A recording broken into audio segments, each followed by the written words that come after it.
वो क्या कहता नहीं हम ए बड़ा बेग में बाकी ना दूध अरे नहीं थे, बाव में नहीं थे।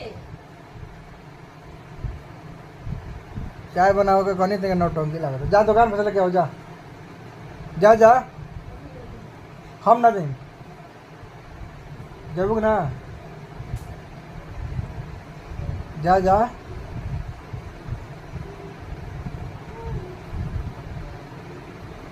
दुकान पर जाकर दूध लेकर के आओगे और दोनों ही कैसे काम नहीं हुआ तो आजकल के मेहरा इतना काम चोर हो गई बड़ी सुन क्या कहे बताइए कि दोनों टाइम के खाना हम अपन कंपनी में खाइला आए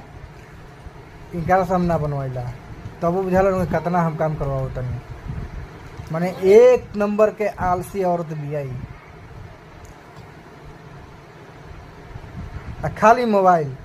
खाली मोबाइल में सास ससुर लाग कौन कौन धारावाहिक देखत रही दिने राती देख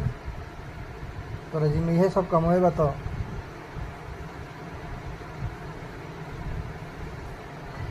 एगो हमारे बेटा जी बारे की बेटा हमारे टैलेंट पे बनू क्या बेटा कहा कि मैं टैलेंटेड हूँ हाँ तुम्हारी मम्मी का फत गोबर है ना हाँ ना हाँ